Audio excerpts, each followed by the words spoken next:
Hi everyone and welcome back to your channel. Today I'm bringing you the winner of the Cold Open Stories April 2020 competition by Delio Pera. And spoiler alert, it's really good. But don't take my word for it, so you can listen to it yourself and have a blast. Enjoy the holidays, and please smash the like and subscribe button so I can stay encouraged to make daily content for you to enjoy.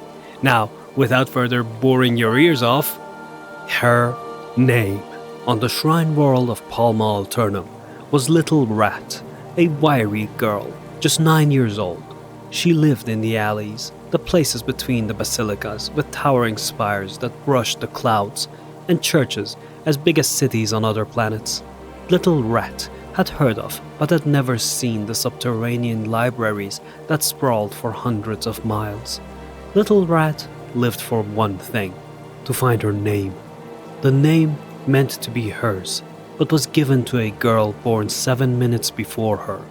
The sister Hospitallers had only so many to give in a day, and any child born after the names were assigned received a number.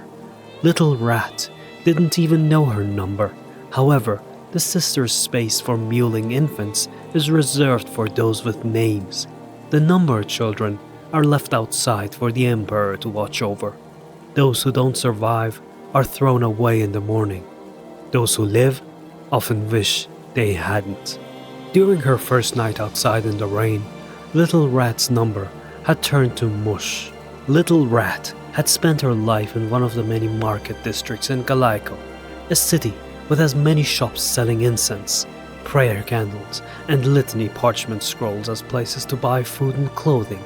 Her only friend, an older boy named Brick, has watched over her since she was left to the Emperor's care. While Little Rat has never known her number, she does know the day she was born. After years of searching, Little Rat found the last girl to be born on the same day as her, the last girl to be given a name, her name, Mariana Diaz. It only took Little Rat a day to find where the imposter Mariana lived, the girl who only received the name thanks to when she was born. Imposter Mariana lived in one of the many chapel tenements, whole city sections that were as much a church as living spaces. The apartment homes were stacked atop each other and covered by a 2-block-wide arched stained glass roof that ran for 10 miles. Little Rat wondered about Mariana's family, who they were and what they did. She first followed the father and learned he was a scribe who stole pots of ink he traded in the alleys for vials of pressed linseed oil, so named for the visions of decadence they induced. It was rumored to come from pressing a strain of mold particular to old holy books found deep in hidden corners of the buried libraries. Then there was the mother. Little Rat wondered if she too was as foul a being as her husband. She learned indeed the two were soulmates. Usurper Mariana's mother was a mechanic tasked with the repair and upkeep of power armor for the Sisters of the Argent Shroud, the order that protected Palma Alternum, and like her husband, a thief who stole lumps of holy wax used for the sisters' purity seals.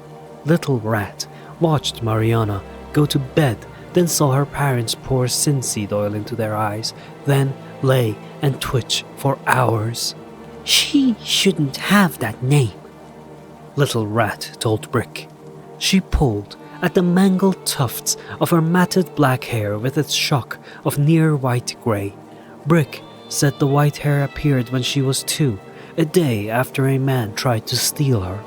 Brick had crushed the man's head, and Little Rat had cried for hours.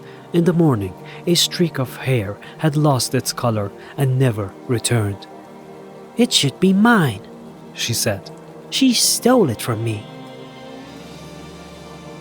"What makes you think it should be yours?" asked Brick. "Only the named join the Adeptus Sororitas. She doesn't need it. I do." Brick mustered a grin, but there was sadness in his eyes. "At least you know what your name would have been. All I have is a number," said Little Rat. She felt for her thin knife under the layers of rug and discarded robes that served as her bed. Brick's eyes widened, and he puffed his lips, then let the air out slow as he shook his head. He knew better than to try and stop her. It was why the other kids had started calling her Little Rat. She always found a way. 3 weeks later, Little Rat had the Diaz family's routine memorized. The Diaz parents only used their hoarded synseed oil at the end of the week when they would need to work the next day. A synseed stupor could last for hours even after the visions had worn off. At the end of the day, during the 3rd week of her vigil, Little Rat decided to make her move.